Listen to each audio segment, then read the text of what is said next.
Thank you so much, guys, for coming through today. I think it's difficult, especially when it's after our post-COVID, to get people into the office with hybrid work, remote working. So we really appreciate it coming through to SkX Protiviti today, and we hope that there's some good insights that's going to come out of today's session. But just for formalities, in case of an emergency, there's an exit point here in front of me, the green arrows. You follow that down through the main staircase, through the exit door. There's an exit on your left to an assembly area in the parking, as well as the main doors. There's a green arrow going down the main staircase on your left through the main parking, and you'll see an assembly point. So the bathrooms are also at the main entrance, so you can, if you need to use the restroom, you can go out through the main entrance on your right-hand side. So colleagues, welcome. This is a pivotal session where great minds and expertise come together in the realm of cybersecurity. Today, we will be discussing a subject that is not only critical to our digital well-being, but also the very fabric of our modern society. In the ever-evolving landscape of technology, cybersecurity threats tend to undermine our systems, our data, and our trust as businesses. But first, a little bit about SkX. SkX Protiviti, for some of you who don't know, was co-founded more than 2 decades ago by Ms. Lindani Dlamini and Mr. Abel Dlamini, providing audit, forensic, and advisory services, as well as technology consulting and solutions.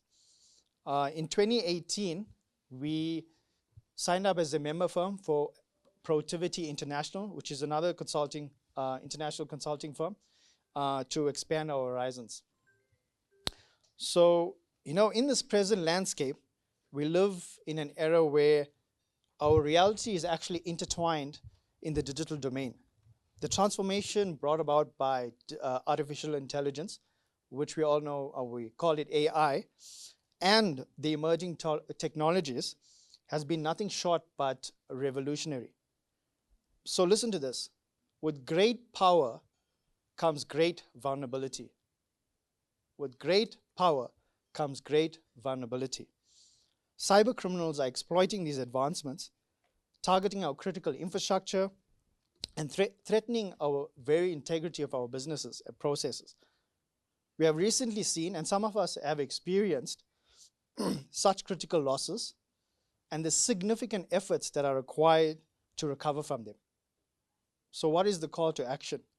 Yes, it's indeed the need for agility in our response to these threats that cannot be overstated. We must recalibrate our assumptions, local and global, on cybersecurity to foster a culture of resilience. I think it's imperative that we also collaborate, and that's why we are here today, to collaborate, to share knowledge and experiences so that we can build and deploy innovative solutions to stay ahead of those who want to do us harm. So as we move into the future, we must seek to build strong partnerships between businesses, as I believe, and to safeguard our digital horizon as businesses as we embrace these opportunities that lie between technology and security.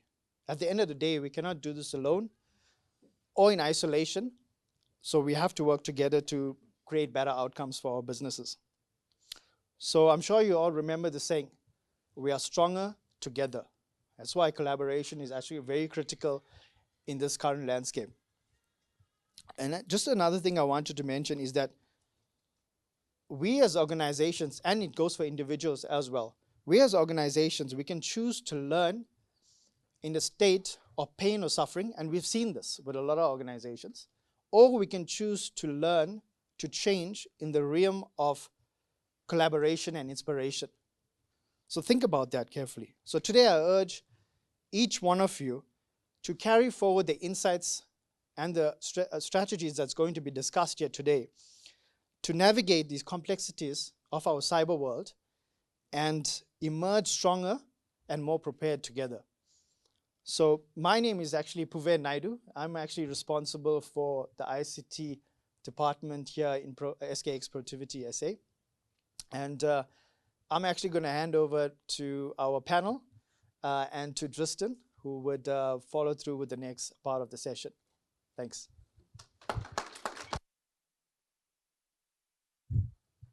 Good morning, ladies and gentlemen. It's great to have you here.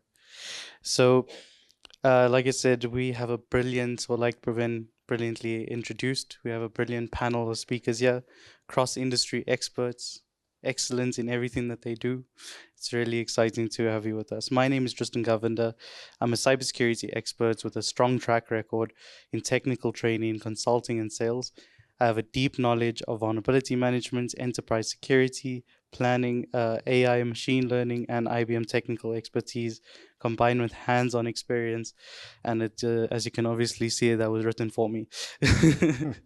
Okay, but it's great to meet you. My specialty is security, cybersecurity more specifically. And we're also honored to have two sponsors with us alongside SkX. So we have Cyber Retaliator Solutions, which is the company that I am with, and Beachhead Solutions. Cyber Retaliator Solutions is an authorized IBM, Red Hat, SUSE, Agile, and CompTIA training delivery center and cybersecurity distributor. We operate throughout the globe to deliver technical training and distribute world-class cybersecurity solutions throughout Africa. We also have Beachhead, which is a global vendor based in San Jose, California.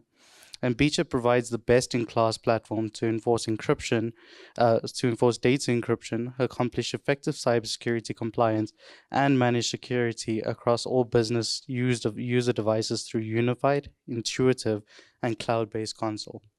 Okay. So with that being said, I think let's introduce our esteemed panelists and if you can join me on stage. We have Amit Parabachan, who is a seasoned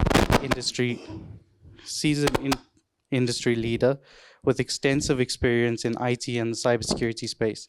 As a general manager for Beachhead Solutions for EMEA and the Asia regions, he oversees operations across multiple different continents, delivering cutting-edge managed device security solutions.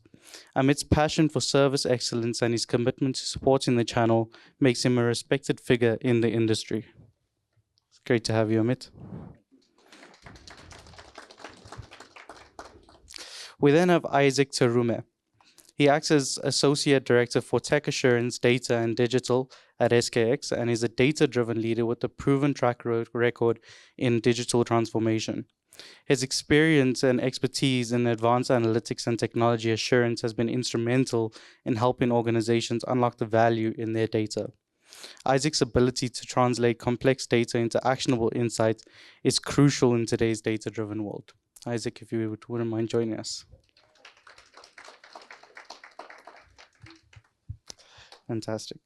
We then have Papadi Maketa, is a seasoned forensic audit expert with deep understanding of fraud prevention, detection, and investigation. She's also a director of forensic and integrity management, SCM, and legal consultancy within SkX. With a strong background in both the public and private sectors, she brings a unique perspective and challenges in combating fraud, corruption, and her expertise in governance, risk, and compliance is essential for helping building resilient organizations. Thanks, Papadi. And finally, not least, we save best for last year, we have Zaniwe Asara, who's a dynamic leader at the forefront of technology and public policy in Africa. As head of public policy for Yango, she has been instrumental in shaping the region's digital landscape with a deep understanding of Africa's diverse regulatory environments. Zaniwe is a champion for innovation and inclusive growth, and her expertise in stakeholder engagements and policy development is invaluable in driving positive change on the continent. Fantastic. So just as a bit of an introduction to what we're going to be discussing in today's panel, we're going to be exploring a couple of critical components that interlink the auditing and cybersecurity components for a holistic cybersecurity strategy within organizations. Majority of us understand the importance of auditing and actually finding the issues within organizations, but actually looking into how to implement an effective cybersecurity strategy is something that many organizations are looking for. So Our esteemed panelists will delve into the importance of identifying vulnerabilities through efficient audits, selecting the right solutions to identify risks, and ultimately building a unified defense for maximum protection. So through expert insights and open dialogue, we'll also uncover a lot of strategies that are used in multiple different organizations to be able to find the best route forward for your organizations. And with that being said, we'll pose a few questions for the panel, and we'll also have some general insights and cumulative commentary. And then we'll have more direct questions for each and every one of the panelists to be able to explore. If you have any questions for the panelists or would like to engage the panelists in the discussion, please join us for light snacks and refreshments after the discussion has been finalized, and we can engage one-on-one. Okay, so let's jump into a couple of questions. Okay, so first of all, a question for all the panelists. In today's threat landscape, can you pick one challenge organizations face in achieving an holistic cybersecurity approach?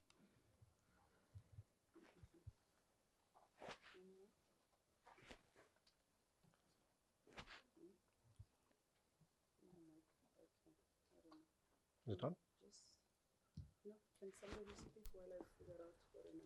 Maybe I can just get a bite on that, Drystan. Thank you so much for that question. I think it's an interesting question because with the recent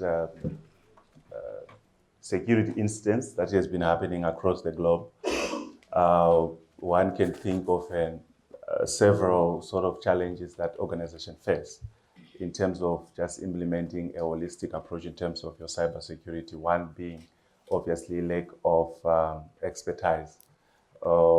What we have seen is with the exploration of many threats, especially on the artificial intelligence and machine learning, we have seen that organizations do obviously lack the expertise to deal with the different complex domains that have emerged.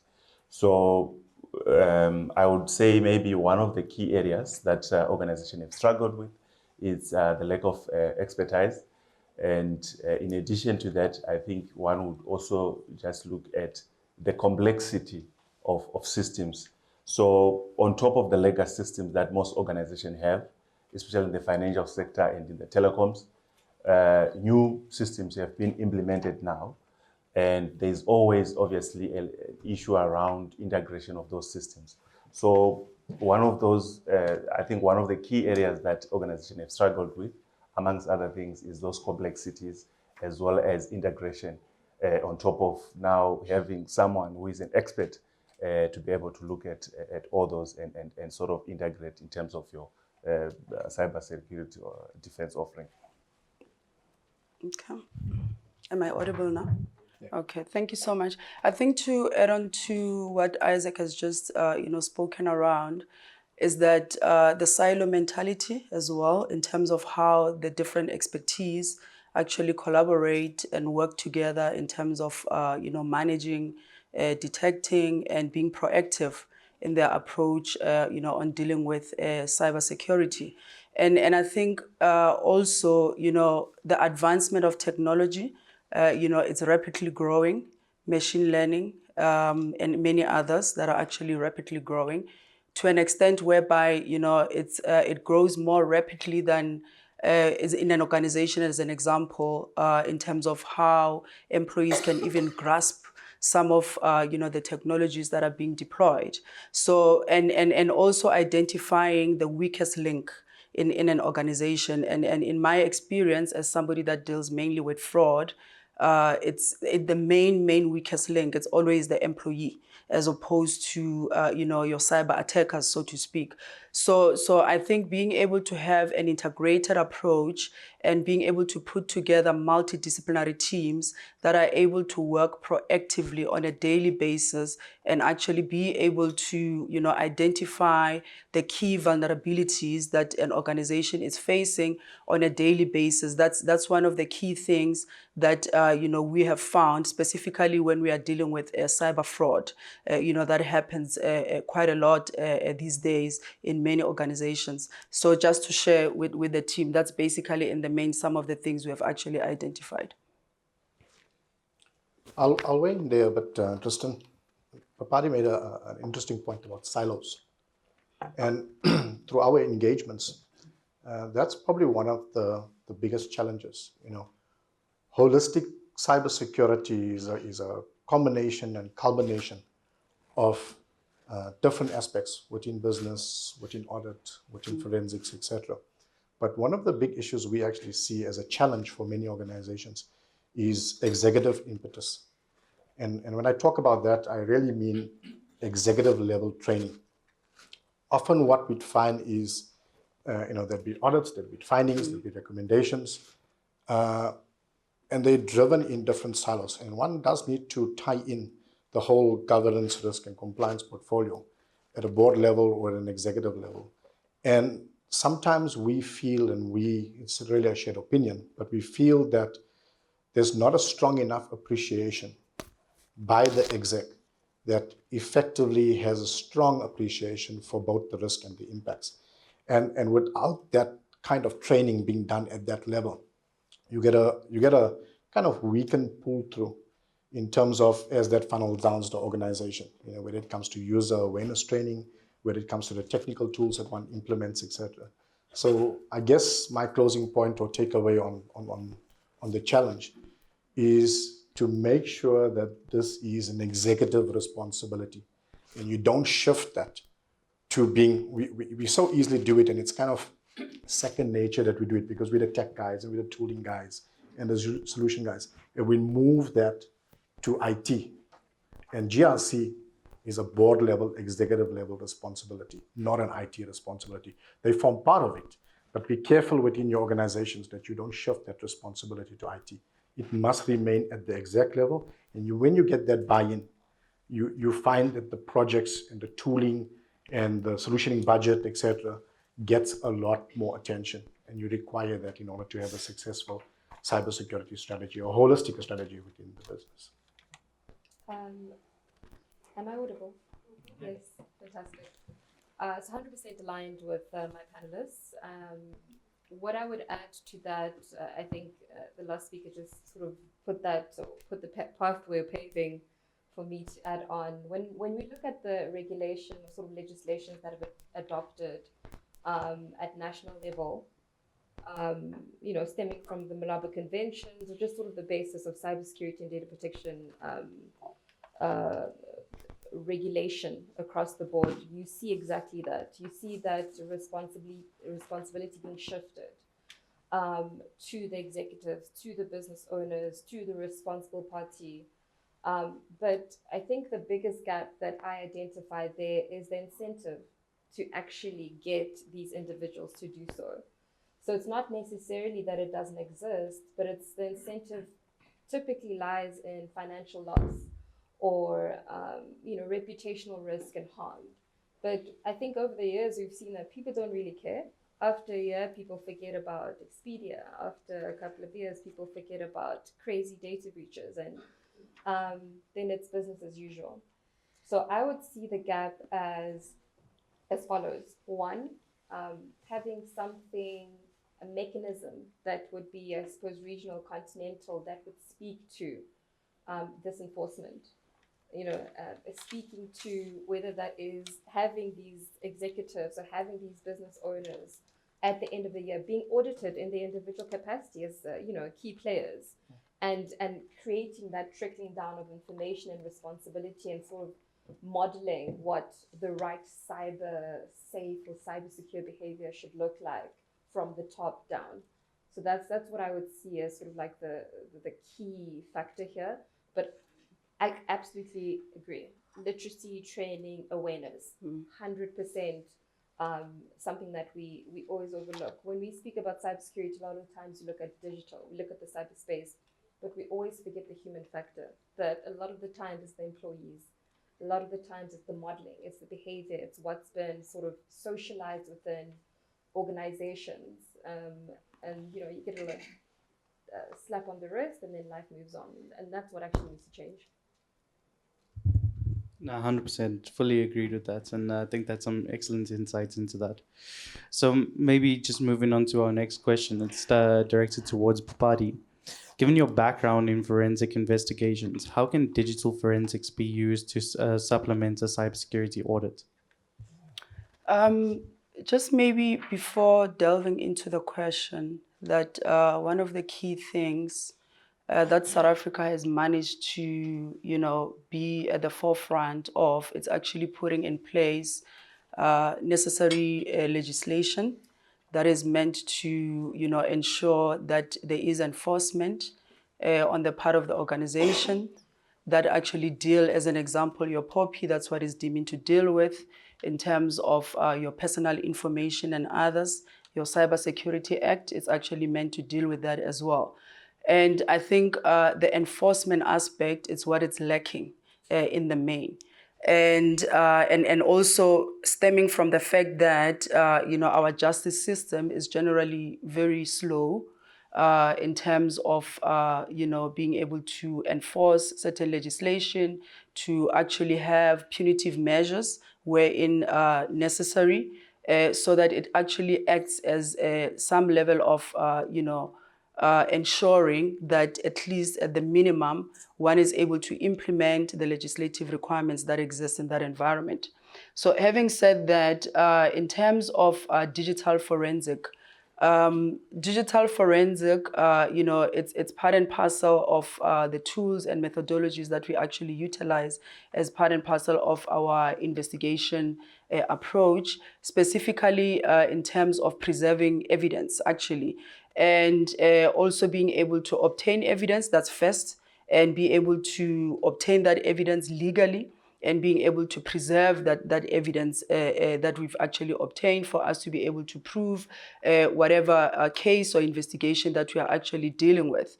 So with that, what is very important is being able to have a robust digital forensic practice as well, that is able to work hand in hand with investigators to actually be able to assist them in their investigation approach, and for them to be able to preserve the evidence that we require, because our legal system requires that if you're going to be engaging in any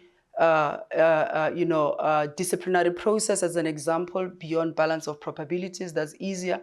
A criminal process, beyond, any questionable evidence needs to be provided, and so on and so forth.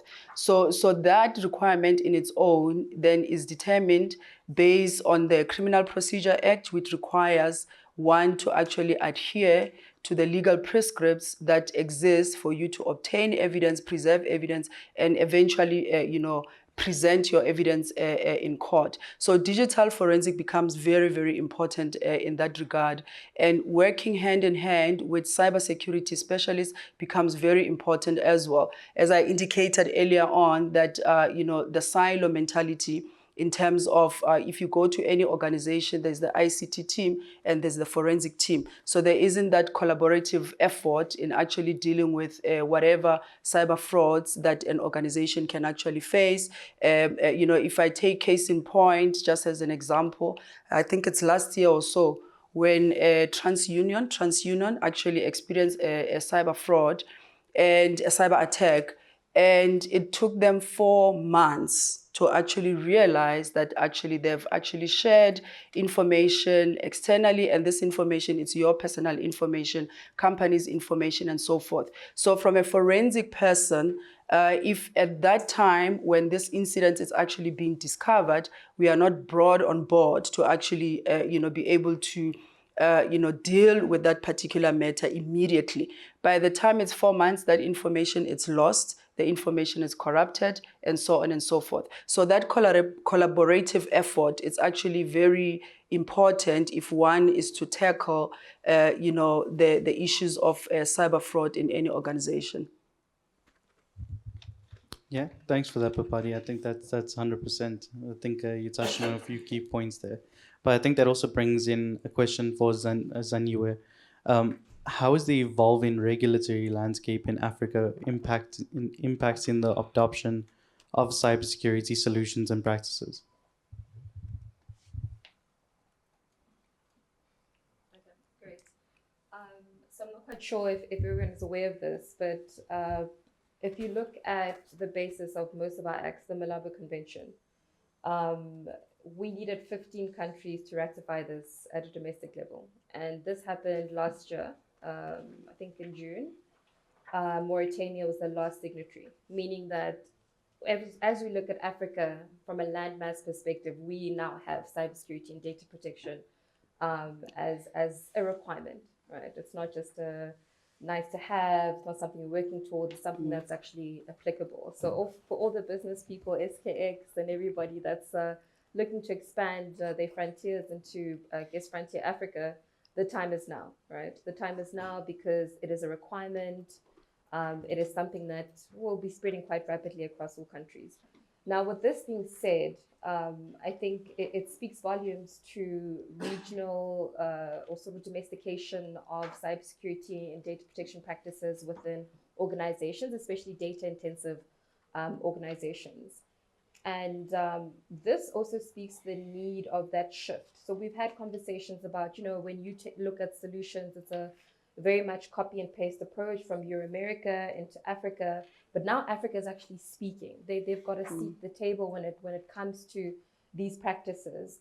And what we've actually seen over the couple of years, like building up, I mean, if you look at the SADC region, we've got Zambia that's got the Cybersecurity and Data Protection Act, and they're working quite robustly at that. We've got Namibia now with their new, really young minister who's looking at ensuring that Namibia is also part of the conversation, and Namibia is doing their bit. Obviously, we've got South Africa as sort of a leader, like what Papadi had said, who's sort of like the big brother in this arena.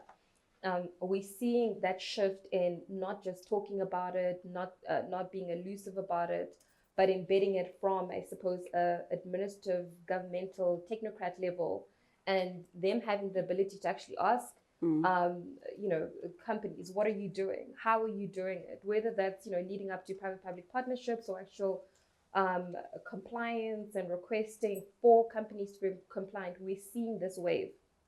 And I think if you think about it, 2023, we're in 2024, I'm sure in the next 3 to 5 years, we'll be seeing more stringent requirements. And I mean, we can even see it with border control. We can see it in these really small things. You can see it sort of being trickling in into different parts of what makes like sort of national administration Africa work. So to answer your question, sorry, what was your question? I just want to answer the heart of your question. I think there was a specific part, so if you could just repeat it for me. Please. So how is the evolving regulatory landscape in Africa impacting the adoption of cybersecurity solutions and practices? So to answer that in a nutshell, the mere fact that this Malabo Convention has been properly adopted and ratified by these 15 countries, I believe it illustrates that the adoption now will become something that is rapidly taken seriously by countries, but we'll also see this being embedded in different aspects of administration, and I suppose bigger companies that have got regional presence will start doing things more differently, and I suppose in a manner that could be called compliant. Excellent. Thanks for that, Taniwe. I think that also ties into a question to Isaac, which is, in your experience, what are some of the limitations of the traditional audits identified in cybersecurity risk?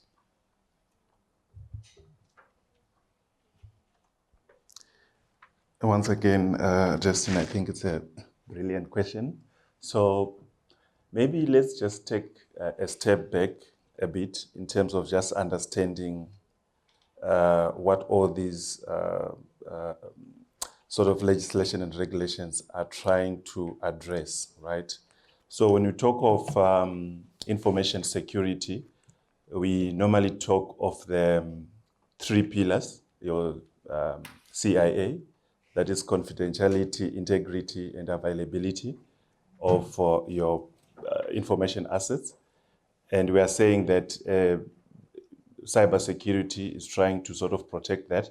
I think with the advent of advanced sort of threats, we are now talking of more pillars. I think there's 5 or 6, depending on which framework you are looking at, where you look at authenticity and responsibility, take care of things like your Popeye and things like that. Now, if you look at availability of your systems, we are saying that the systems should be most systems, you want them to be available 24/7, like your banking applications, like your telecoms applications. So that then means that in terms of operations, we are operating at a 24/7. So which then means that if you are coming in as an auditor to provide assurance in that area, it just follows that it has to sort of match that. But now let's look at traditional audit. Normally traditional audits, we are looking at audits which happens periodically or which are very maybe static. You do a cyber review once a year or maybe twice. You do a vulnerability assessment as part of your audits, maybe as per your policy to be happening once, right? So that's already bringing a limitation or a gap to the kind of assurance that you should provide to a client. So that's one aspect that we are saying that the periodic review or static nature with which traditional audits happens is not really supporting what's the requirement of now. The other thing, I think we spoke about the technical expertise. We have seen that now you obviously as an auditor, you need to have specific other technical skills outside the normal audit of doing working papers and all that, understanding cybersecurity itself. We have already a lack of your certified ethical hackers and programmers and so forth and so on who will be able to analyze this data. And one of the other, maybe I have a few of my colleagues from clients here. I think one of the limitations also with most companies going through difficulties and budget cuts and all that, there's always obviously trying to sort of do cost cutting. And one of the areas that is affected is your third line of defense, your audits, and maybe your risk management. And that what that does is that there is obviously limitation in terms of the scope that then covered by your audits, to the extent that most audits on a high level would then cover your maybe compliance and policy, instead of focusing on the high threats of cyber threats. So there's also that limitation that you then have with audit. And one of the areas then I would say maybe lack of usage of comprehensive data analytics. So in auditing, we normally do sampling, right? Now, if you are looking at an organization like your bank or an organization which has more than 1,000 applications, what is a good sample to sort of cover 1,000 applications that are there? So obviously, if you're gonna do a traditional audit of sampling, it will just give you limited sort of assurance on it. So I would say, I think those are some of the issues that that traditional audit would naturally face in trying to address cybersecurity risk. Yeah, thanks for that. I think that's highly important to understand, especially the point that you touched on around sampling data versus having that full type of picture. I think that's going to be essential.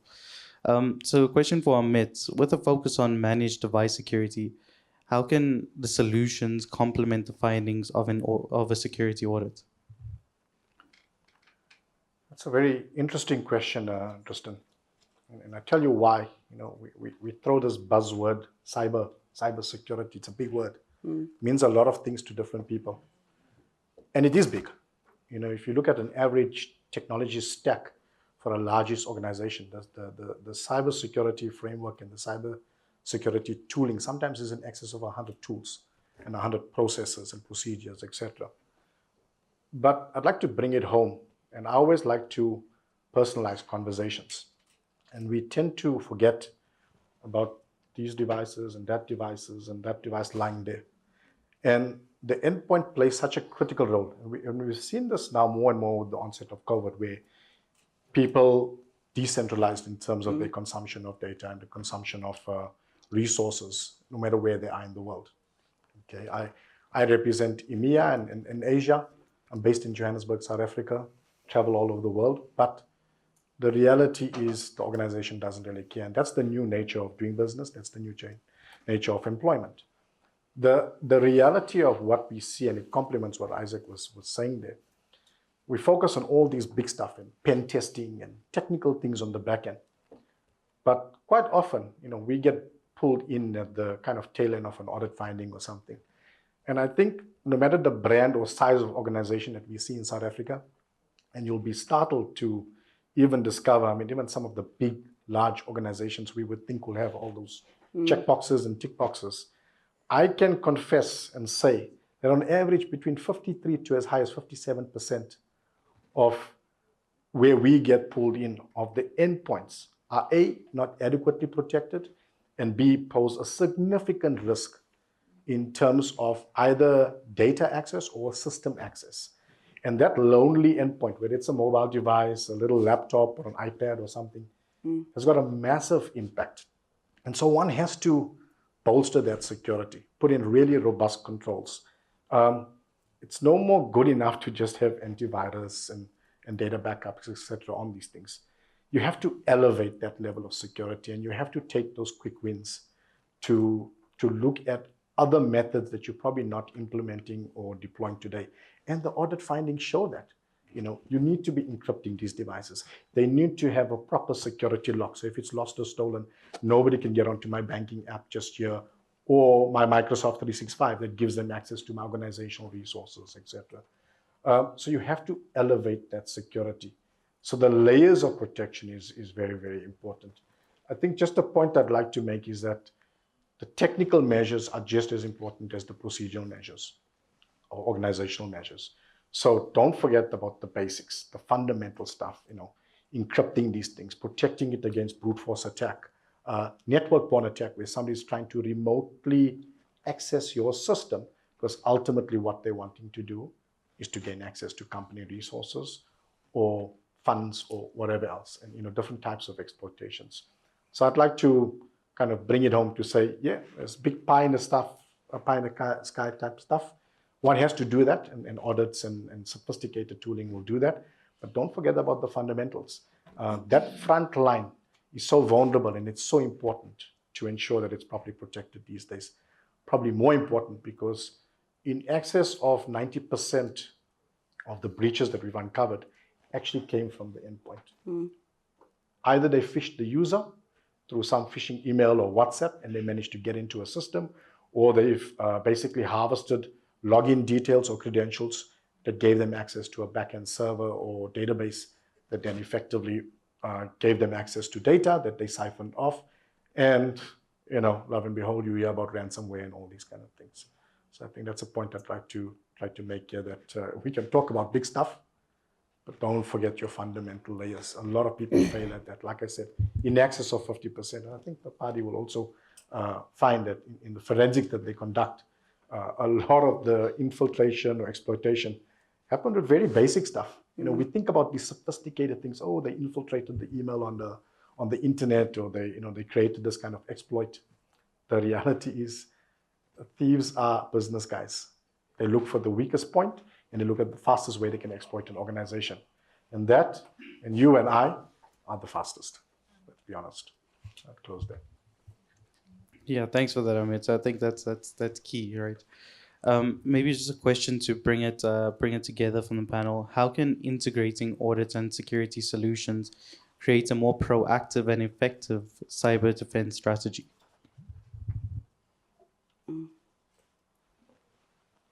If I may go first, I think that's the points that Isaac touched on earlier.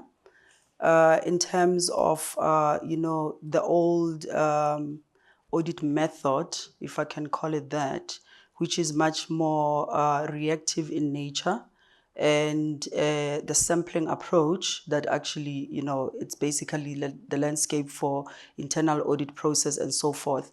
That's one of the key things, the areas that needs a little bit of improvement.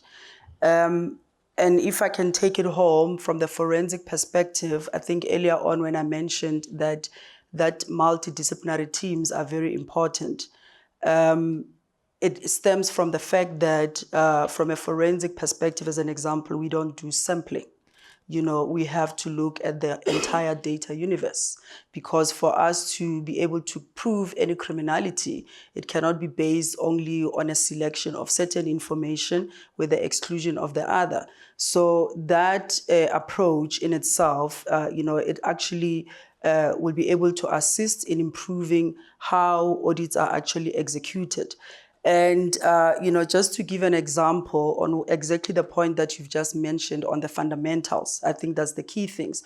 On a number of matters that I've dealt with, forensic investigation matters that I've dealt with, it wasn't any sophisticated, type of an attack or penetration or anything like that. It came mainly from, like you have mentioned, that the first line of defense is the people seated here, your employees in an organization, just to put simply. And when you delve into the weaknesses that existed, let alone from an ICT perspective in terms of, the controls that you have, but mainly from an employee perspective in terms of how we are not conscious in terms of some of, the actions that we take. The case I can share with you guys with one of the clients, I hope they are not here before I spill the bean, so I won't mention them by name. It was simply the negligence of somebody not being able to identify, this is not my email address. Not someone else's address, your own address, to say that my address at SkX, it's P Mageta at whatever, and then somebody put in a Papadi Mageta, whatever, but you, the owner of the email in itself, you don't even recognize that this is not even your own email address. And to cut the long story short, that's how, in actual fact, the company got to lose 1.5 million in less than a second. And with losing that amount of money in less than a second, what was interesting enough from the point you mentioned on the executive, it actually emanated from the highest, the CEO of the company. That's where that whole infiltration came in. In actual fact, it's not even an infiltration. It's just somebody falling into the phishing and then being able to just process, and you just click an email and then you send to Papadi, please process this payment. The secondary person just sees an email, oh, it's Papadi Mageta, they do the same, and then it went on like that. So I think that those are just some of the fundamental vulnerabilities that exist in many organizations, and it speaks to the education and awareness aspect of it, to say how much education and awareness do you actually proactively have in your organization, and importantly, how much of, how do you actually teach your employees how to identify fraud? That's just the first part, to go like each and every person in an organization should be able to identify a fraudulent intent or a suspicious activity. Probably add to that, Drystan. You mentioned an interesting point or word in your question there. You mentioned the word proactive, and there's a massive difference between proactive security and reactive security. And then we see it all over the show, and of course Papadi and her team will see it immensely. Right, after the fact. Okay, think again. I like to bring things practically home. You only put up that burglar bars and the electric fencing, etc., after you've had a break-in or a burglary experienced. You sometimes have to take that pain to understand what it means. Proactive security is about putting those measures and defenses in place before that.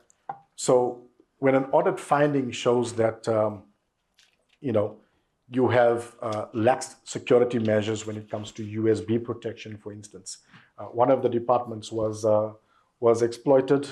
Again, it wasn't sophisticated. It was a keylogger that somebody stuck on a desktop underneath the desk of somebody, and as soon as they've been watching, as soon as that person logged into the bank account, that's where they siphoned off 600,000 rand. So a lot of the cyber criminality that we see in South Africa, again, reiterating what Papadi just said from the evidence they pick up, it is not necessarily sophisticated. It's that fundamental layers that are not in place. So audits would basically unpack or uncover or expose your potential risk and your vulnerabilities. The tooling and the solutioning is there to essentially plug those. But there's a massive time gap that we see between an audit finding happening and when people actually take steps to do these kind of things. Oh, we're always in the strategy mode. And You never come out of that strategy mode. Okay, again, bringing it home, if you look at the government, what are our citizens fighting for right now? It's service delivery. Okay, we care about the big things, but that's the big wheel that informs the strategy. But the small wheel must deliver right now today, because the adversaries are not going away. The attack vector is there, and we need to make sure we protect against that. So between mapping, audit, and the solutioning, basically your control measures will get highlighted, and that's the mapping that ultimately needs to be done there at that level. So that kind of devises your effective strategy in terms of a sound security practice. I suppose if I were to look at it from sort of my background or my lens, so data protection and sort of like organizational cybersecurity, I think those are all really relevant and pertinent factors. But I would say policy, policy, policy. That would be my starting point. If you are not going to embed this in your policy, if you're not going to schedule when these audits should happen, if you're not going to put the exact nuances of what should be considered within these audits, how many times should you sort of have refreshers, who should you be specifically looking at, and I suppose if there were prior breaches, where were those vulnerabilities, and can you sort of have quarterly checkups on that? Or, you know, if you see after every quarter you're doing okay-ish, you do, you know, half yearly, and then you do annually. So I would say policy would always be the best policy. One thing that we picked up, I suppose, I know you introduced me as VP of Yango, but that's not the capacity that I'm here in. So in 2019, founded a company called Dishi Legal that looks specifically at organizational cybersecurity and data protection. So we've helped some of the biggest automotive insurers here in South Africa. And one of the things that we picked up, or a phrase or saying that we picked up after this, after our interactions, and like you said, about 53 to 57% of big companies have got very obscure loose ends that you would not expect, but it just shows, one, they're human, two, you need to teach them, and three, only then can you expect to see success. But one of the sayings that we picked up after that, or at least we embraced, is you won't know what you don't know. So until you put that into policy, until you afford the organization that you're trying to assist with the why part, explain to them why this is important, explain the methodology, embed the literacy sessions, embed the technical know-how, embed why they should know what they're doing, and these elements of cyber hygiene, then I would say that then you sort of, you know, being proactive in your approach. So for me, my baseline would be policy. What does your policy say? Do you have a policy, and would you deem it effective? Maybe to round up on that question, Drystan, I would say that I think it's good to have audits. It's good to have all these vulnerability assessments and the recommendations. But if they are not going to be implemented, if the board does not take ownership of the risk, of the cyber risk, then obviously all that will go to waste. I mean, we always say in our, in the audit world, that there is always a difference between the kind of reception that you get from a CEO who have been hacked and a CEO who hasn't been hacked. So if an organization hasn't experienced any outages or hacking or something like that, there's always a lackadaisical approach to some of the cyber security incidents, or even fixing some of the gaps that the auditors would have identified. But once that happens, you then find that everyone now is running around to close the gaps. And I mean, we have emphasized the point that some of the vulnerabilities are not really that, sophisticated. You're talking of your normal physical security.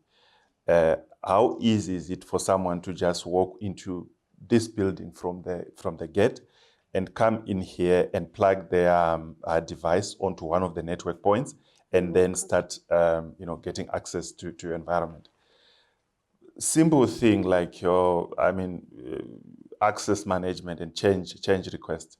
So those are the things that audits will identify, but if they are not implemented on time and taken advantage of, then whatever we would have identified, obviously, will go to waste. So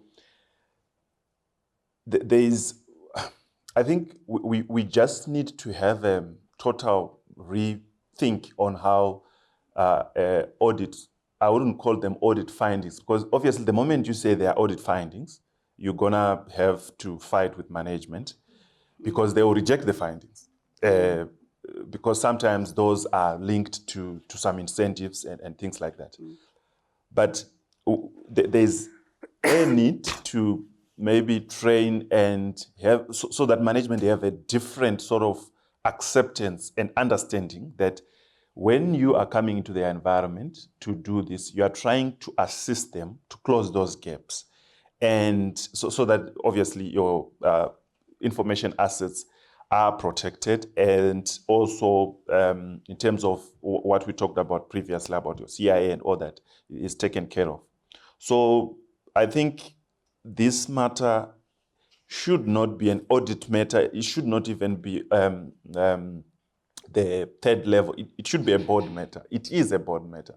I think with the recent changes in some of the frameworks, especially the NIST, they have taken a decision that this is now no longer just a requirement, right? It's a prerequisite that a cybersecurity risk is tabled in your board meetings, and the top hierarchy takes ownership of that. So as much as we are saying that audit can work with cyber defense solutions and do all these things, there is also obviously need for the top hierarchy to take ownership of that, as well as to change the attitude towards those audits and towards those findings. And lastly, obviously, there is obviously a need. It's better to just, you don't necessarily need to go for cure. Prevention is always better. So there is no need for one to then be reactive afterwards. So you always want to then have a different sort of attitude after that. Whereas you could probably benefit from just seeing what's already happening to your neighbors.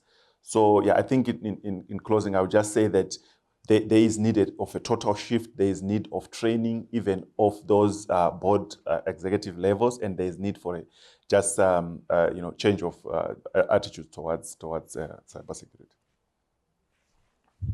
Yeah, most definitely. And I think maybe just to tie it all together from a question point of view for the whole panel, how can organizations ensure that the integration of audits and cybersecurity solutions does not just become a checkbox exercise, but actually leads to a meaningful security improvement?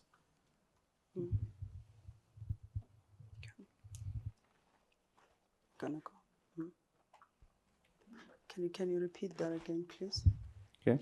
How can organizations ensure that the integration of audits and cybersecurity solutions does not just become a checkbox exercise, but actually leads to a meaningful security improvement? Isaac? So maybe let me just continue then from the previous discussion.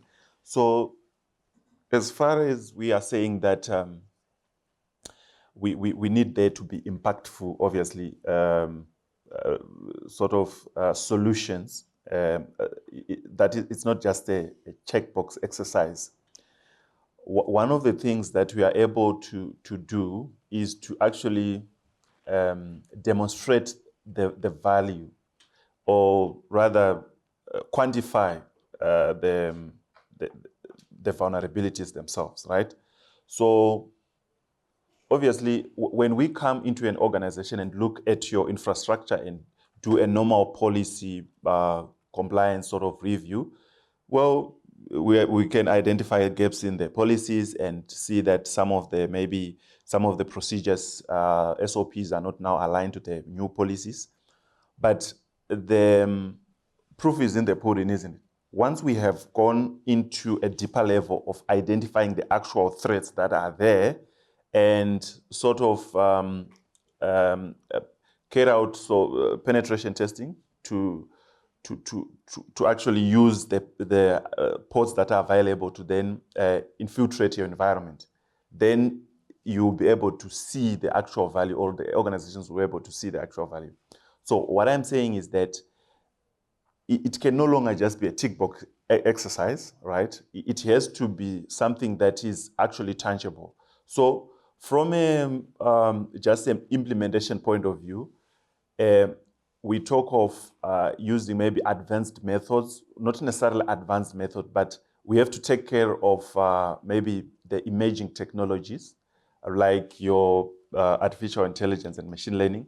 So what we have seen is that you can have instances where you identify threats based on what has been defined as rule sets. Okay, so we can say, okay, fine. If a specific port is open, for example, it can be exploited, or if a specific vulnerability is there, it can be exploited. But what management usually wants to see is the actual sort of exceptions. So they want the actual evidence. So that's where we can take advantage of your data analytics, your monitoring devices, to actually quantify some of those threats and identify them and be able to, so that it just doesn't become a tick box exercise. Additionally, maybe in conclusion on that topic, the other portion I think that which most organizations maybe sort of don't look at is just your implementation of the basic things like training or updated training or refresher training of your employees. Because as we have said now, that your biggest maybe threat is actually your employees or your contractors or your your third party risks.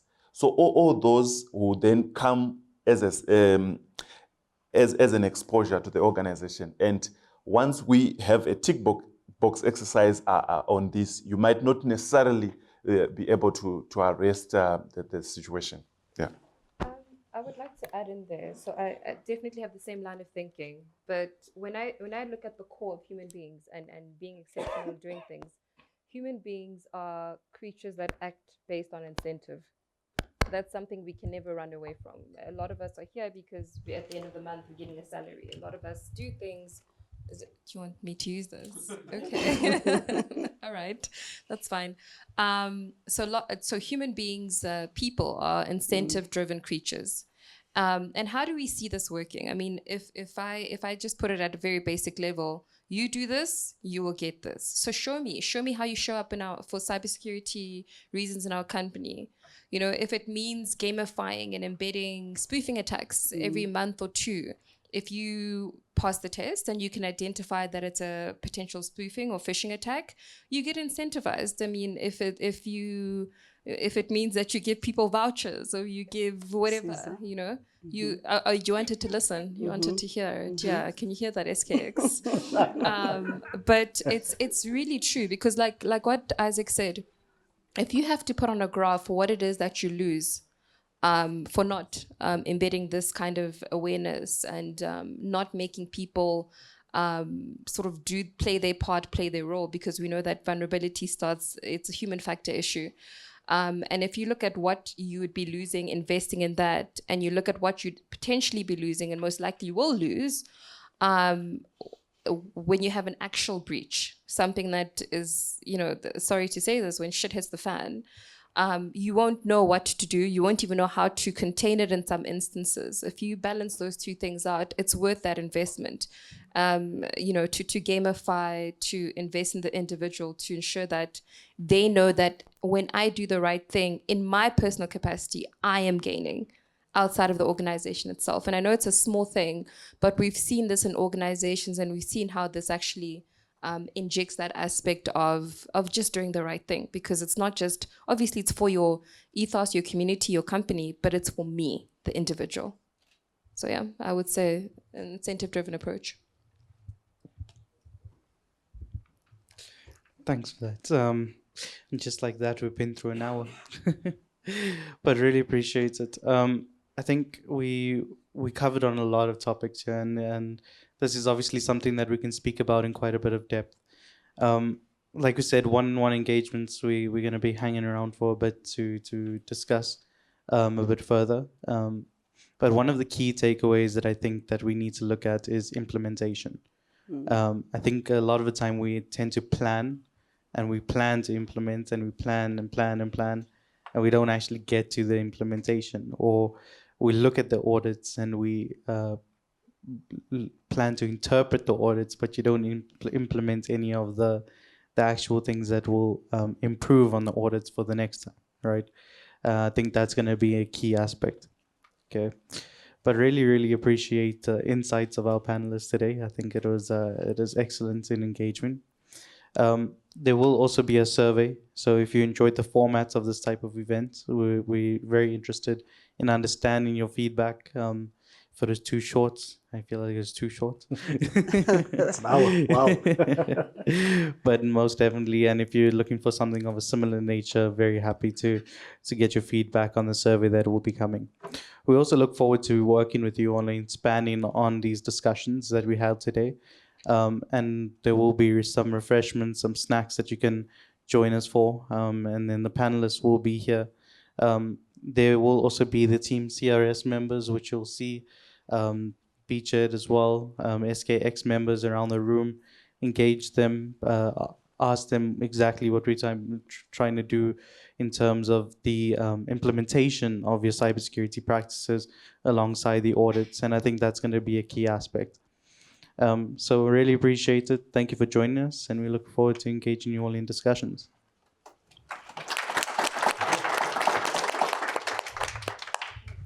Is there no one with a question or something? Everybody? Yes. Open the floor. Yes, you may. Okay. Any questions from the floor?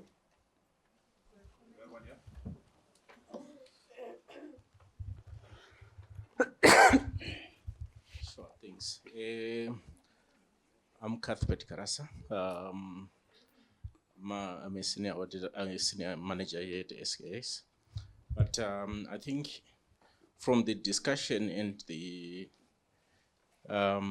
conversations that have been going on, there are loose ends that have been mentioned. Certain things also that comes with where we are saying implementation. And there are things also that emanate where we actually say, to a certain level, we need to emphasize on compliance. And compliance, in its own set, goes on to say it's a yes or no. And as such, I just wanted to understand certain things that we are talking about where we actually say, yes, these are loose ends that we can go for. And in the level of cybersecurity, are there efforts in place or that are ongoing where eventually certain things that we actually saying, these are improvements that we need to do, and where we'll need to see them possibly heightened to a level of maybe ethical compliance, we may say, and like other speakers mentioned, the fact that we need to see more from policy. What you don't know, if it is actually emphasized more, you come to know it. Hence, we just wanted to know more to say to what level or to what extent if we as organizations or anything within the IT space and cybersecurity, where we actually say issues of compliance needs to be emphasized in this manner. Thank you. I can input there, Drystan. So I think it goes hand in hand. And the concept of GRC, governance, risk, compliance, is not an acronym we must throw loosely, because the point that you're making with regards to compliance is absolutely paramount to your cybersecurity, because it informs the decision making, it informs the practices and the procedures. For instance, if you take an act like Poppy, fundamental within POPI, or whether you're looking at GDPR or any other regulation, even cyber insurance, they all have a safeguards kind of condition or policy that you would need to adhere to and implement in terms of safeguarding of information and data. So it forms a critical component as part of, dare I say, the compliance checkbox, because it is important to kind of follow that realm in terms of these are some of the things we need to do. Now, to that point, I'd like to throw a term out there which I use loosely with executives that I engage with. And basically, it is strategy procrastination, because we see it all over. You guys do the findings, you do the audits, or you get third parties or whatever to do pen tests and things. And that nice, shiny document sits on there. And when we have these discussions, what happens? Oh, well, we're devising our cyber strategy, or we're devising our... 1 year later, same conversation. We're devising. You never come out of that cycle. And strategy procrastination is going to be the thing that hurts your organization, because the thieves are not going to wait for your shiny document to be ready. They will attack tomorrow if there's a vector that they can exploit. So I think that's fundamental, and that stems from compliance there. Do take the quick wins, because what you will find is certain things that they're going to uncover in that audit. Do this, do that, do that. You don't have to spend a huge sum of money. Some of them are procedural, some of them are policy-based. Yes, some of them might require tech tools. But again, a strategy is there's going to be this big system, platform, multiple tools that you're going to need. But for now, unfortunately, you might have to take some quick wins and just go and put some Band-Aid and close those vulnerability gaps quite quickly. And you can come back to this thing in 15 months or 12 months when you next need to assess. So I think that will be my closing comment on that. Just to add on to that, one of the experiences we've had, Cuthbert, I think Pooven was part of my team members there. And it stemmed from, with the improvements questions that you have, it stems from the inability of organization to have proactive risk assessments. And your risk assessments will actually inform you of the risk exposures that you have. And if I can take it further or down to the forensic perspective, where we speak around fraud risk assessments. So fraud risk assessments are proactive in nature. They are meant to actually assist you as an organization to identify what fraud threats do you have that are inherent or that are emerging, and so on and so forth. So what we've actually experienced, I like to share anecdotes on a number of investigations that we deal with. And unfortunately, an investigation in this regard, it comes in following whatever disaster that has already happened. An investigation is not proactive in nature. And one of the findings we had for this client were certain improvements that needed to be implemented in their ICT environment. And second to that was, the recommendations that they actually need to, their internal controls are so weak.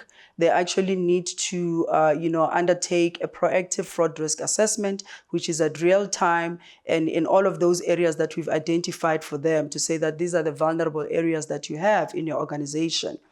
And moreover that, one of the key recommendations we had was early detection reviews. From an ICT perspective, from a fraud perspective, it's what we call fraud detection reviews, which is what is lacking in a number of organizations that we actually service. And, we actually ask those questions to say, when last did you do a fraud risk assessment? None of them have, actually. When last did you do a fraud detection review, in your organization? None of them have actually done that. And it also, it requires that executive buy-in of understanding exactly what Amit has said, that fraudsters are not sleeping. They are busy out there trying to see how can they actually defraud you. Be it as an individual, as an organization. I guess as an organization, you've got much more value in terms of a fraudster, and so on and so forth. But it seems like it's areas within which organizations don't want to invest in, because one, it's not able to see the value until when the disaster actually happens. That's when they see the value, and they are willing to actually bring you on board for you to actually undertake an investigation in that regard. So with the recommendations that I've just mentioned, giving you the case study that I was giving you earlier on, which also similarly emanated from an email, simple as that. And a couple of weeks later, with the assistance of our head for ICT, Pooven, to actually, enhance, the recommendations that we can give to that entity for them to implement. They didn't implement even one, not even one that emanated from there. A couple of weeks later, they have a cyber attack. As we speak, they are actually paralyzed. They can't do business. They can't pay for services, and so on and so forth. And it's one of the most, especially emanating from the COVID era that we came from. They are one of the most important organization in the health space within the entire continent. Not in South Africa, in the entire continent.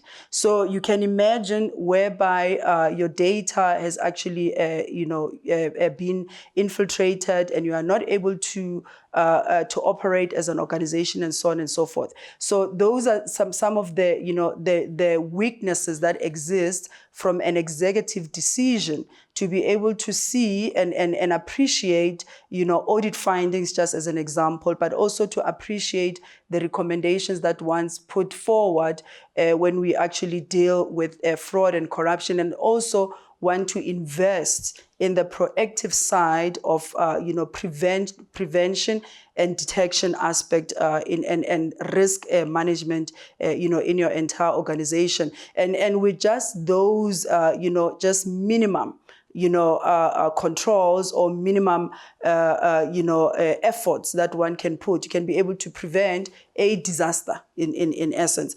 But the culture that we have, in general, in many organizations, it's much more, wanting to be reactive when something has already happened, and wanting to spend money to try and deal with whatever disaster that has happened, which in many instances, in a lot of matters that we've dealt with, because of technology and so forth, money moves so quickly. You are not going to recover that money that you lost. It's gone, and it then speaks to what are the strategies that you are putting in place as an organization to ensure that you have robust mechanisms to actually detect fraud in all aspects, of your operations, and actually to be aware of emerging frauds continuously, in your organization. And I think that will actually enhance how you actually deal with issues such as your cyber fraud. So as an example, cyber fraud, it is fraud, but in the cyber sense of things. And there are various forms of fraud that actually as an organization you are exposed to. So I just thought with that, I just wanted to share that case, with some of you here to say it's very important, as executives, as specialists within your organization, to actually implement the control measures that are being recommended and implement them at real time and do real time monitoring of, the vulnerabilities that you have. Thank you. Okay, I think it's Pooven speaking. I just want to add to that. Earlier, when we started, I spoke about, your case study, right? But it ties back to what I said. Organizations can learn to change in the state of pain or suffering, and that's what organizations are doing. Most organizations, how they learn, or collaboration and inspiration, and that's when we do things together. But I think we have another question. It's more a comment, really, from my side. I think what I want to emphasize, speaking to what I picked up from Isaac especially, is we cannot continuously rely on the outsourcing of specialists, what we are calling specialist skills, as it pertains to cybersecurity, for example. So if I speak to the auditors in the room, the expectation that is now there for the future auditor, which is a bigger conversation that's been happening, is there's an expectation that as a bare minimum, whereas before you were expected to have Excel skills and Outlook, we now want you to have some sort of, you definitely need intermediate to advanced skills in data analytics, as an example. That shouldn't be something we're outsourcing to Isaac. We want Isaac to be an ethical hacker. Those are the things we want. When you need to be able to write basic scripts. You need to be able to make an assessment, a cybersecurity assessment of your client, how exposed they are, and understanding whether or not it's complex enough for you to require a specialist or basic enough for you to actually then be able to actually run an access slash security test when it comes to the actual testing in itself. So those are some of the things that are now being expected. If I sit in my technical capacity, it is something that should be part of your skill set. We cannot outsource that to another person. And then when we bring in our specialists, we bring them in to delve deeper, to do a deep dive. So at the very basic level, anytime you're getting into an engagement, as Papadi mentioned, there should be that proactive risk assessment as it pertains to how the security of whatever systems, processes, and people, the ability to interview people, understand who's the sociopath in the room. Fraudsters are sociopaths who are able to understand human behavior and learn how to circumvent it. Unfortunately, it's not a label I'm giving them. It's exactly what comes up as part of their DNA, which is why they're able to manipulate processes and even manipulate people, which is where collusion comes from as well. So I think it's quite important for us to understand that that becomes something we embed in our culture. As auditors, and for those that are not auditors, in your culture, in whatever C-suite role that you possess, or else support role that you're in, because it's still something that sits in the governance aspect of the organization, as well as the risk management, as well as the compliance. The second thing or comment I wanted to emphasize is the integration between GRC cannot be overemphasized. I like what Amit mentioned. It resonated because whilst we see these three as three separate disciplines, they are intertwined in such a way that if you're going to sit in the GRC space, you cannot operate and be in G only, or in R only, or in C only. Obviously, yes, maybe compliance, we might bring in your legal, admitted attorneys or your lawyers as the two that are sitting up there to maybe help us understand and decode all this legal speak. But outside of that, there's an expectation that this is embedded in the culture on an overall level, and then in the processes, and then in the risk management aspects or risk identification process, which is everyday activities, and lastly in the audit, which is your risk mitigation, right, which is your first, second, and third line of defenses. So there should be that integration and an understanding that that integration is core to us winning this war and staying ahead of all these different fraudsters, digital or otherwise. That's just what I wanted to comment on. Thanks. Dylan Alia from CRS. I'm 100% with you. Everybody does need those Excel skills. I don't believe anybody should be hired if they don't have Excel skills. You said your name was? Angela. Angela, very good comments. I like that. I'd also like what you're speaking around the GRC. Very important. Amit mentioned it as well. I'd like to take a step back and just go back to something that Zani, right? Zaniwe mentioned with involvement. So it comes down to policy, like you say. How do we get everybody involved in the GRC? No, when you say GRC, governance, risk, compliance, I promise you people run away. Right? Employees don't want to be involved with, goodness, man, you get your paperwork done and I'll just sit here and do my receptionist work. Okay, I don't want to have to get involved in that thing called GRC because it's too much to handle, right? For me, as let's call it an account manager that's selling tires, honestly, I don't care about company policies, really. I just want to make my profit at the end of the month so I can go home in a nice car, you know what I'm saying? Right?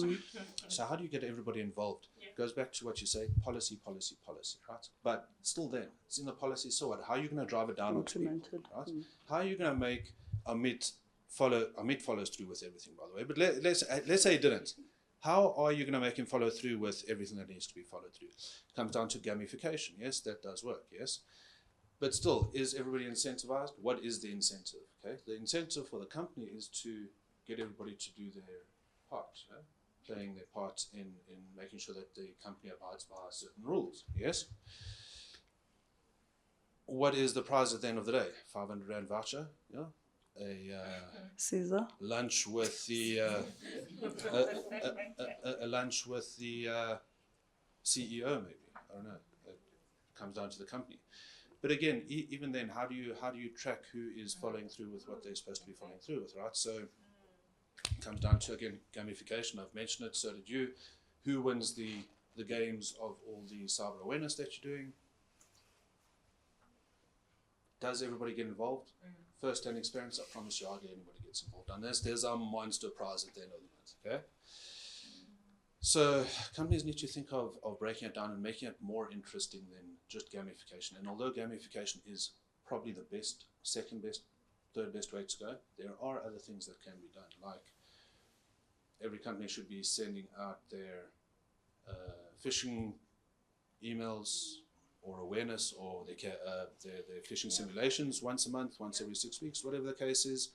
But then still, how do you track these things? How do you track who's doing what? Yes, 3 people got caught out with a simulation. Those 3 should be maybe reprimanded or giving a bit of a talking to. Everybody else didn't get caught out, but so what? Maybe they weren't even checking their mails, right? So how do you actually track this thing?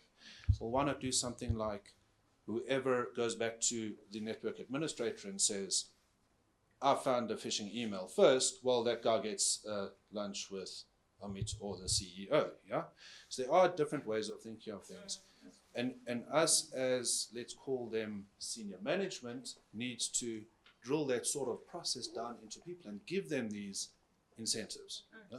It's easy to say, yes, we've got everything on paper, but is everybody actually following through with anything? No, they're not, right? I can guarantee that 99% of people do not follow through with things. We've got a customer that has 1,500 user accounts. We sent out a simulation. I promise you 27 people opened that mail. That means that 1,460 odd, my maths isn't that good today, I need Excel, did not even look at the mail. That means that people aren't even, now that we work from home, some people aren't actually working, right? So how do you implement this sort of structure? Policy, senior management coming down on people, reprimanding. We've got a customer that wants to come on board at the moment that says, well, if you don't do your training, we're going to use Beachhead to lock you out of your system, and that's a 400 user account. This is the drastic measures that companies are taking. Do we want them to take those measures? Absolutely not. You need your people to be productive. Now you want to lock 400 people out of their account? What's the answer? I don't know, but it does come from the top. It does come down to policy, but it's also about thinking out the box. Dylan, I'll just close and weigh in on a comment. So Excel in my head, it's about 1.57% of that company. And you know, in a breach, it takes less than 1%. That's all they're looking for. You can have 1,000 people. They're looking for that one. And I'll share a comment from an extract. So actually, it's my quote from one of the writings that I've done a few years ago. You tell me how relevant it is today. This is going back some time, right? Impersonation is going to be the biggest threat in this digital and technological age, with massive impacts, defamation, and financial losses caused to both individuals and organizations. That's a comment I made many years ago. It's here. Anticipate what's coming. Impersonation is going to, forget the technical stuff, guys. Impersonation is going to be your biggest threat.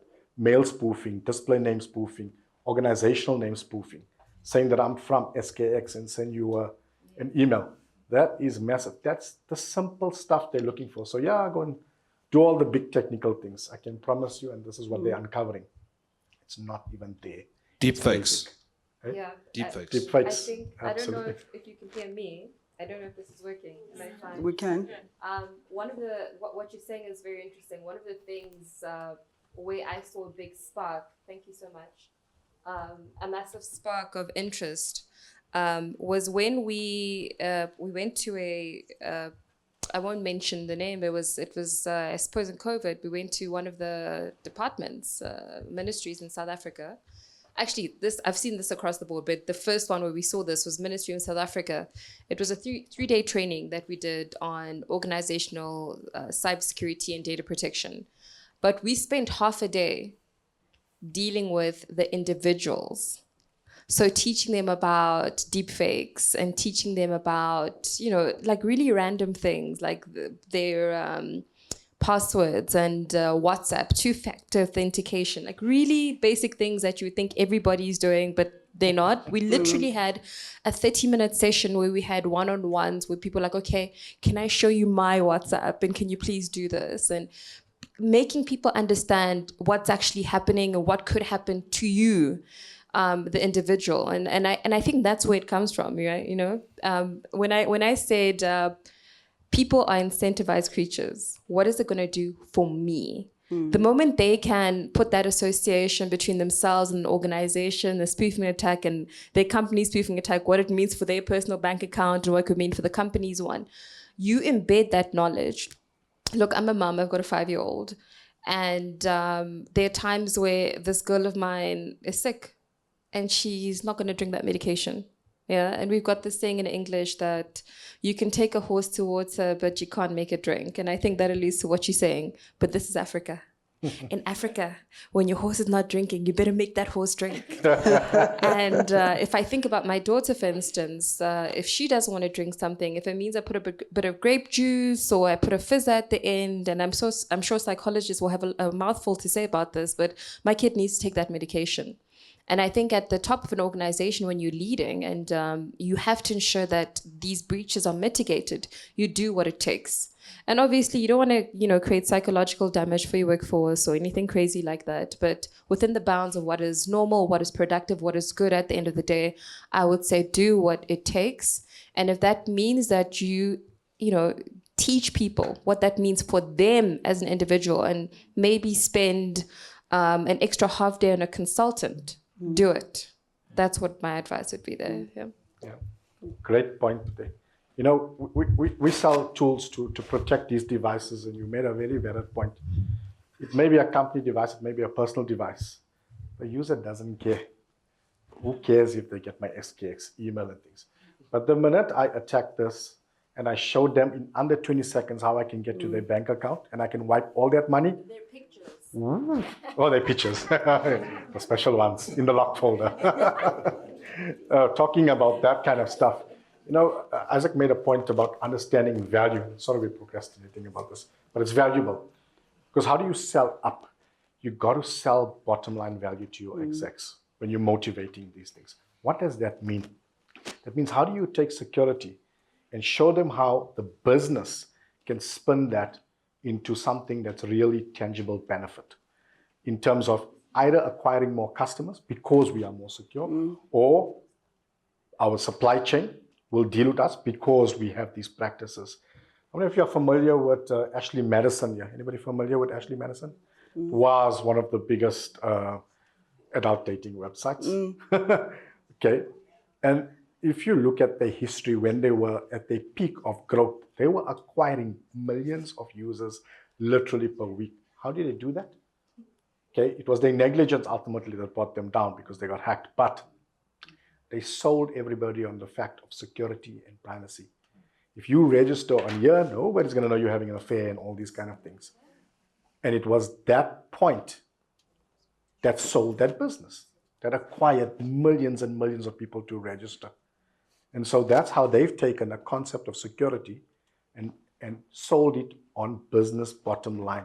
You got to show this as a business bottom line, how you can kind of transcend or pivot security towards that kind of stuff.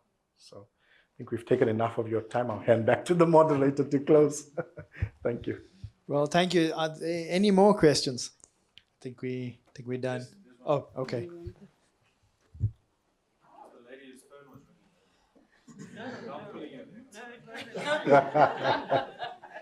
You made that personal, Dylan. That's why I even switched places because it wasn't mine. So this is basically just one question that I'm finding as an auditor.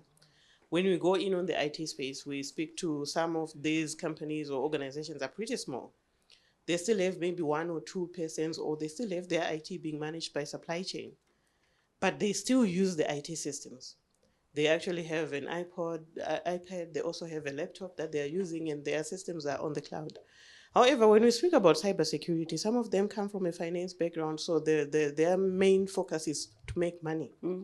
They're not really appreciating the IT side of it. So we do try to highlight, we even give the results to say, as a result of ABCD, you can actually have this kind of breach, which can get your information out. And from what we're seeing, the database with your salaries can actually be shared with all your employees, and they will know who's getting what here. So they know the risk. And then they pose back the question to say, as much as we want to do this, it's going to have budget implications. We've spoken about incentivizing people and everything. That is a budget that they need. The training, the tools for cybersecurity, the monitoring, vulnerability assessments, just to get the Nessus 2 cost almost 100,000, just to be told that this is not working. It's not even the solution. So you still need to get the tools to fix that. You need the expertise, you need the person to do that. So they now pose the question to say, in terms of budget, if we're going to take it at a governance level, we're going to incorporate the budget for cybersecurity only on the IT strategy or on the company strategy. At what percentage should we be looking at? Remember, you haven't been attacked, so you don't know how much you're going to spend. So if we're going to make a recommendation on what percentage of the budget should they at least set aside for IT, would you perhaps have a range that they can look at, or the things that they must look at? Remembering that some of these companies, their IT is probably 2 people or 1 person. And the executive, they are not IT people. They are leaders in their own industries, but they are in the business and they are using IT systems.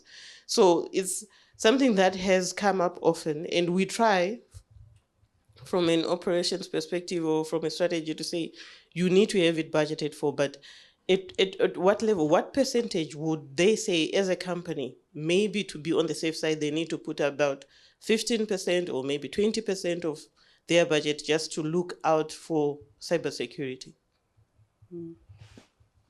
I think the question also to be asked on that client, without being sarcastic, it's how much financial loss are they willing to budget for? That should be the question, to say how much are you willing to lose? And then if you are willing to lose a certain amount of money, then that's the budget, that's the percentage that you should be budgeting for. If you don't want to lose, you don't want to suffer any financial loss or have your operations, come to a standstill, which means that then you can't actually operate and you can't make the money and generate any revenue that you want to generate. I think it's a conversation that needs to be had at a very executive level, and in the various committees that exist, such as your governance committees, your risk committees that exist in a number of organizations, wherein, like as you are giving an example to say someone only has 1 person that is managing their IT in supply chain, nogal. I think that's the worst. yeah, in supply chain, that's the worst. I doubt that person has any interest in that at all. But I think the biggest question for an organization to answer for themselves is, how much financial loss are you willing to suffer?